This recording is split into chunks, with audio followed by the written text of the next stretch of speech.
As the war in Ukraine enters its fourth year, the new administration in Washington is promising an imminent peace deal. So what would a Trump-brokered deal look like for Ukrainians? And will it represent a fundamental shift in Russia's global standing? This week on UpFront, I'll ask those questions to historian, author, and professor of international affairs, Nina Khrushcheva.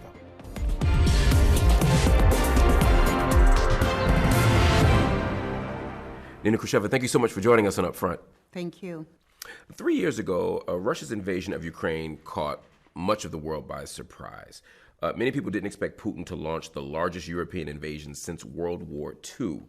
And despite early predictions that Russia would quickly capture Kyiv and take control of Ukraine's government, or that Russia would crumble under Western sanctions, after 3 years, there doesn't seem to be any clear path to victory on the battlefield for either side, really.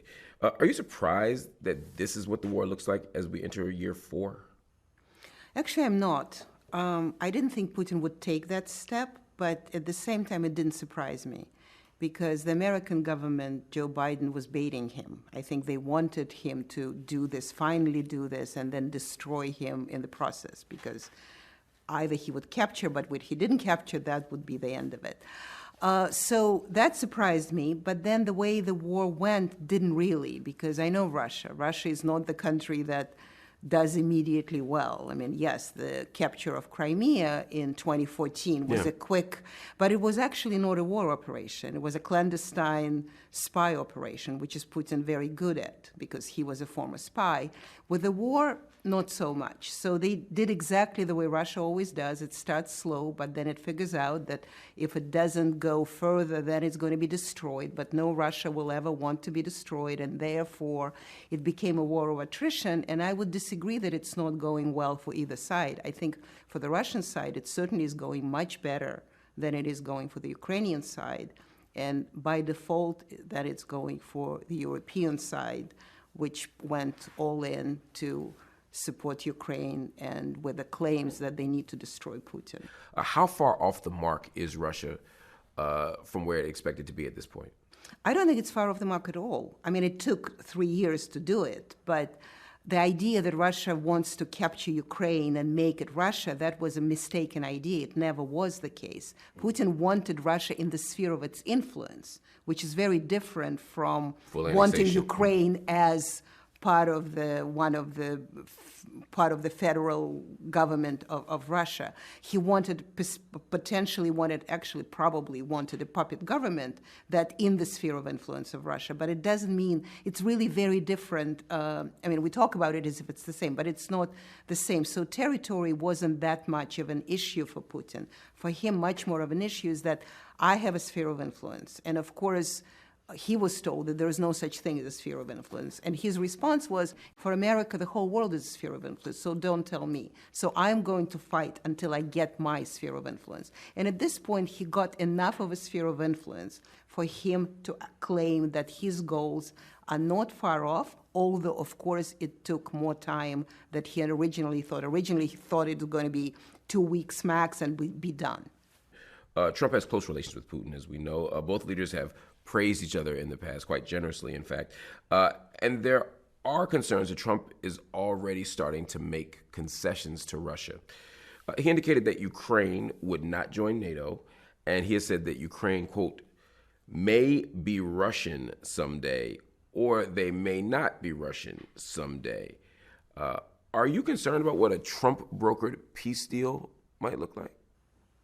Well, I mean, I am concerned about anything Trump deal would look like. I mean, generally, I'm concerned about Trump globally. So as far as NATO goes, everybody knows that Ukraine's road to NATO may never happen. I mean, the whole story, even we heard it from Mark Rutte, from the new General Secretary of NATO, is that the peace, I forgot exactly the quote, but something like the peace negotiations or joining NATO was never part of negotiations, which of course for the Ukrainians, like, wait a minute, I thought that's the whole thing that we were fighting about. Right. That's what Russia began the war about, is the NATO. But apparently, according to Mark Rutte, that was never the case. So very few people believe that Russia would ever, under any circumstances, agree that Ukraine will join NATO unless Russia is defeated. But, I dare you to defeat 11 time zones. That's unlikely. Right. And Trump had said, effectively, this is a non-starter for Russia. Exactly. And actually, Trump is being more honest, and I think that's his... in some ways, forgive my pun, a trump card. And a trump card is that he's finally saying that everybody knows, but because of all this decorative, ideological, we hate Putin, Russia cannot be victorious and whatnot, that Joe Biden was engaged in, everybody's shocked. But I am shocked that everybody's shocked, because everybody knows it's not going to happen. Everybody knows that Crimea would never, no Russian president, even not Putin, not ever Russian president, will return Crimea to Ukraine. It can be only fought over, or it can be somehow legally decided. So these two things were almost a non-starter, or probably not a non-starter for everybody, but everybody was pretending that it's going to happen. And so Trump came out and said, no, it's not going to happen. Another piece of this is how it affects the rest of the Western powers, the Allied powers. I mean, I'm thinking about what it means for Trump to deal directly with Putin. What's the long-term consequence of that, potentially? Well, Europe is already very stressed by this. But I'm always thinking, George Kennan, the great American diplomat, I was his last research assistant when he was already 90 years old, and so I did research for him fresh out of grad school. And he always told me that the problem with us understanding, us Americans, thinking about the world problems is that we look at them from the American point of view. We're not looking at them from the point of view of the countries and how they deal with problems. So we expect them to behave the way we want them to behave. And so don't expect Trump to behave any differently than Trump behaves. Trump already said that he's going to do. He's going to resolve the crisis. He's going to, J.D. Vance spoke in Munich, and he lectured Europeans on the neglect of their values. And the reason they're all in this problem, because they gave up on values, because Trump has incredible amount of values. So yes, they are upset, but that's the question. So he's dealing with Putin, and I think he's baiting them, and that probably part that Putin loves the most. That Trump is showing Europeans and Joe Biden, Europeans, their own hypocrisy, because they should go away and say, we're not dealing with America anymore, but they can't. And so they're dealing with America like this. They're pretending that Trump doesn't do or say all these horrible things, and they're trying to justify his conversation or relationship with Putin. So in some ways, it's Putin and Trump against the world. Let's take Trump out of the equation just for a moment. If Kamala Harris had won the most recent presidential election, would the outcome of the war have been any different? Would fighting have ended sooner or later with Ukraine, maybe ceding land to Russia? Is this a matter that happens no matter who's in the White House? I think Ukraine itself cannot win this war by itself. And I never thought that Ukraine could win this war. So I actually thought that was right from the beginning, when Ukraine needs to be in strong position, negotiate on the battlefield. I thought it was completely insane statements that just sort of la-la land of Hollywood, where the good guys win and the bad guys lose. So I think there was never a starter unless there are NATO troops on the ground, unless they are the ones fighting. At the same time, NATO said, we're not involved. And so if you're not involved, Ukraine is losing people. It cannot win against 145 million people of Russia. It did incredibly well. I mean, we give it to Ukraine. I mean, it's an incredibly brave country with a lot of stamina and self-recognition, and it's wonderful, but they can't win. And so if NATO didn't go all the way in, Ukraine has never had a path of winning. So the war would have continued longer. There would be more slogans of how we need to stand with Ukraine until the very end, meaning what, standing how. And ultimately, I think Putin would have gotten what he got anyway, but to greater detriment to everything else. So yes, we have to admit that Putin did not lose, although he didn't get all he wanted, so he didn't win. But he certainly did not lose, and certainly lost less than Ukraine or Europe did in this scenario. What does this do for the U.S. standing around the world? I mean, obviously, it's not just the U.S. The Western world in general has kind of thrown its support behind Ukraine. The language, the slogans, the money. I mean, talking about hundreds of billions of dollars in weapons and military assistance, hitting Russia with multiple rounds of sanctions. They've done all the things to ensure that Ukraine is successful, and yet the West hasn't seen the outcome that they would like. Does this ultimately undermine U.S. Power and credibility around the world? Joe Biden's, yes, I think, because he miscalculated. He's the man of the Cold War.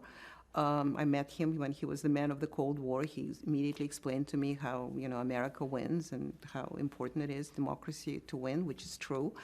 But so when Putin basically acting as non-democrat, although America won the Cold War, I think Joe Biden got incensed, and he told him he was a murderer, and he told him this man cannot continue doing what he's doing, Putin, I mean. And so he miscalculated because, as you know, there's a certain thing about American arrogance, especially arrogance of a Cold War guy who remembers winning the Cold War. And he acted this way. And there was no analysis, there was no policy about Russia and how Russia will respond to this and that. There was always this politics of how we're just going to stand on and support the greatness. So Europe, where the conflict is going, of course, joins that because we need to defeat Putin. He has been around for 25 years. He's a thorn in our eye and whatnot. So they jump on this. But Europe always jumps on often jumps on American adventures. Let's remember the war on terror. So it happens exactly as it often happens. And I think the big question to me is that every time it happens the same way, America drops the problem because of a different president, because of a different environment. That's Biden withdrew from Afghanistan. America drops, and Europe always sort of ends up hanging the coat. It's like, oh my God, what did you do to us? How did it happen? And so, yes, I think it's a tremendous embarrassment. And if I channel my George Kennan, I would say because America did not have a policy, it had politics.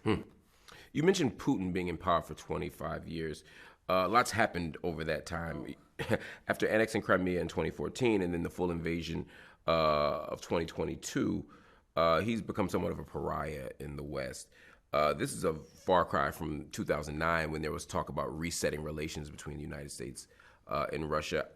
How have Putin's ambitions undermined or impacted Russia's standing in the world?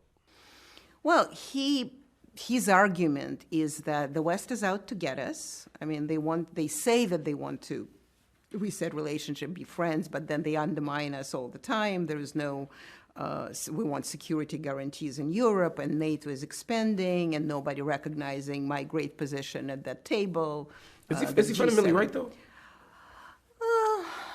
No, the reason he's not, I understand his concerns because, often as an American, you think you're better than anybody else, even if you don't think you're better than anybody else. Let's be honest about it. But no, it's not a reason to start the war. Russia is what happened under Putin, for example. Russia has become an incredible service economy. You wouldn't hear it in the United States because you're not supposed to talk. Only Tucker Carlson talks about it, but he cannot be trusted. But it really made the most amazing service economy. Sell that. Sell these wonderful things. That's called soft power. No, we just need to send tanks across the border. And so, no, he's not right because even if you feel undermined, there are other ways of dealing with it. And the other ways of dealing with it is to convince that you are worth not being undermined. Because everything has done is just like, well, Russia is disregarded. It's like, of course Russia is disregarded because the only thing it knows is sending tanks. How can you not be disregarded? So how does that approach affect Russia in the big picture, global standing? Well, now with Trump, they're standing together. It's so great. Putin is 5'6", and Trump is 6'1", and yet they are on the same level. And for Putin, it's the greatest recognition. So yes, Russia strategically for the future has lost. But Putin proved that he's not going to be undermined at any cost. And that's exactly what he did. He paid a great price, or Russia paid a great price, but he did not allow himself to be undermined. So for Russia, the standing in the world in Western world certainly become a problem, a pariah. But not if you look at the rest of the world, not so much. I mean, look at India, look at Turkey, look at Saudi Arabia. I mean, Putin chipped away from this American usual sphere of influence. I mean, suddenly he stood up to America, and he didn't lose. I mean, that's something to be counted for in the world that is not Western.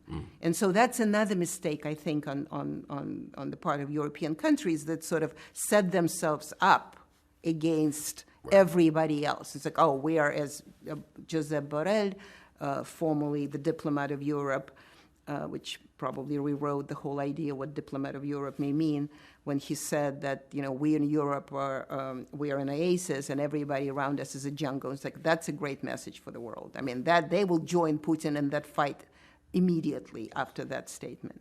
In all of this discourse, the United States often invokes international law and democracy. It's an interesting and compelling argument, except the U.S. often violates the spirit of democracy and undermines or contravenes international law in places like Afghanistan or Israel, Palestine. To what extent is that contradiction undermining the U.S.'s ability to invoke those ideals? Well, and that's what Putin's argument is. And that's what Trump is showing. He talks about that others cannot do certain things, but, Panama, all good.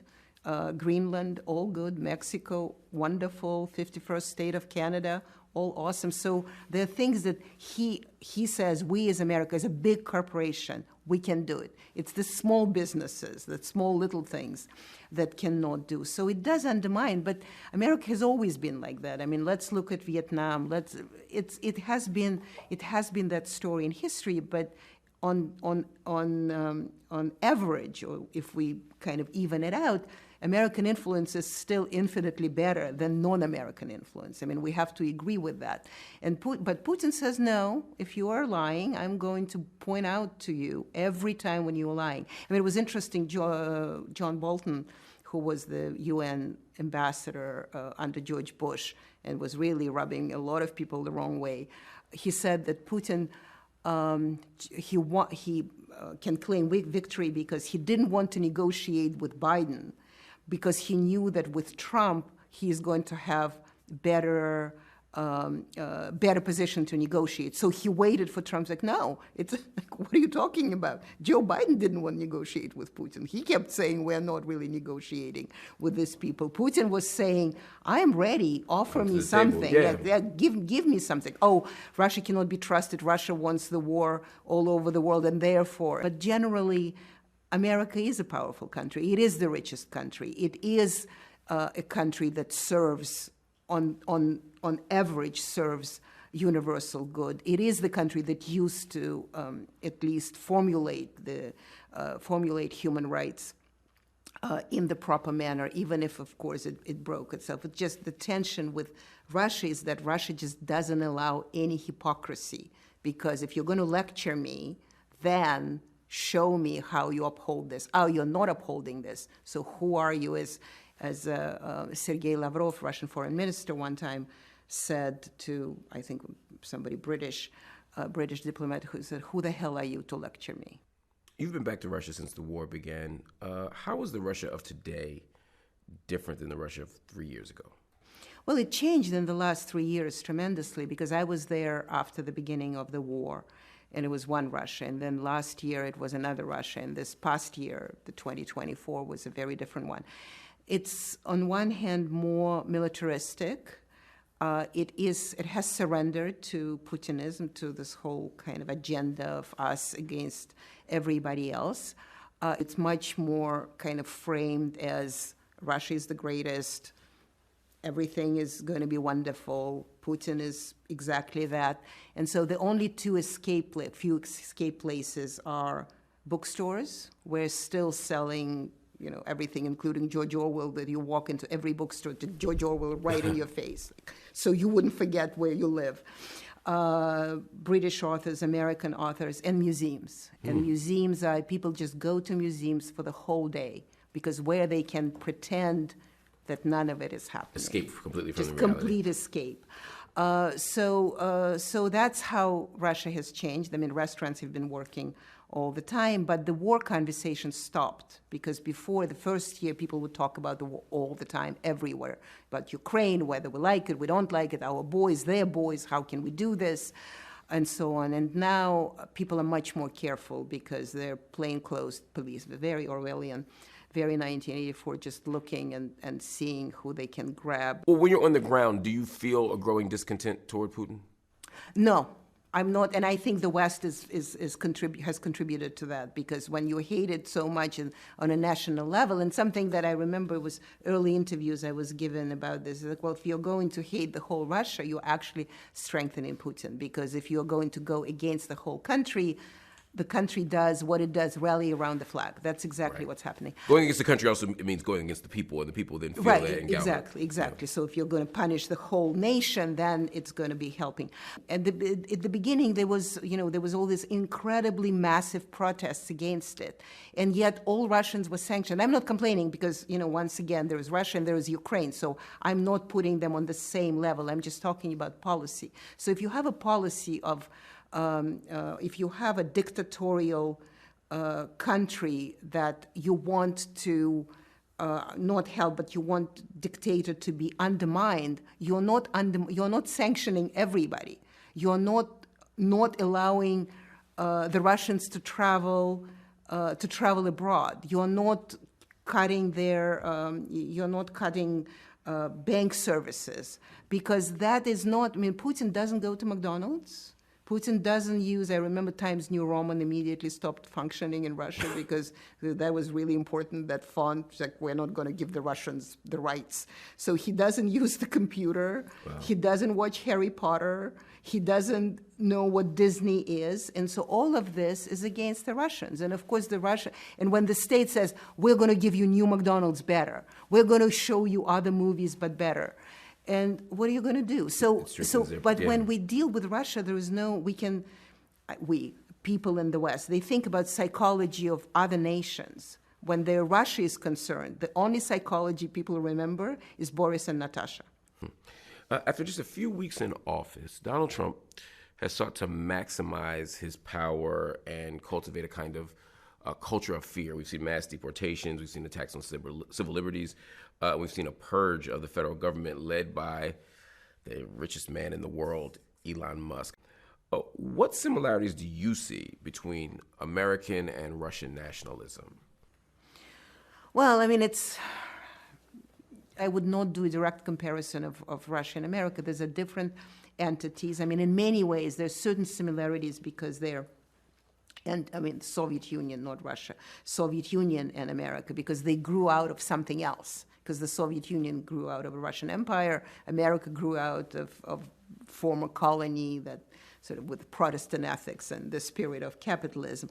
So I wouldn't compare them, but I think with Trump, what's interesting is that it almost felt, this time even more so, but even the first time, as if he found the book of how to be a dictator, just read it, and said, okay, check, check, check. He hasn't done it yet. He wasn't dictatorial necessarily in actions as much. Mostly just rhetoric. He was, it was sort of, I call him a meta-dictator at the time. He was a meta-dictator. So he was sort of like, he was acting, like Ronald Reagan was acting president, he was acting a dictator in a sense. But it was remarkable because it was almost like a textbook. So you annihilate your opponents, you call enemies enemies of the people, you prevent people from entering America because all the Statue of Liberty arguments, give me your poor and your, suddenly you're tired, it's like, well, go away, we don't want. White people we can take, but others, no. So in this sense, he's sort of a textbook authoritarian formula. And when people say he's just like Putin, he's like Putin not because he looks at Putin and says, I'm going to be like that. No, he just, I want raw power. I am raw power. I want strong hand. I am strong hand. In order to have that, all people should be like me. So I think he actually is a product of American democracy, as sad as a horrible thing that it is. He's a product of Hollywood, where good guys finish last. He's sort of this Gordon Gekko from Wall Street. Like, greed is good. Suddenly we are all living in that. Nina Khrushcheva, thank you so much for joining me on UpFront. Thank you.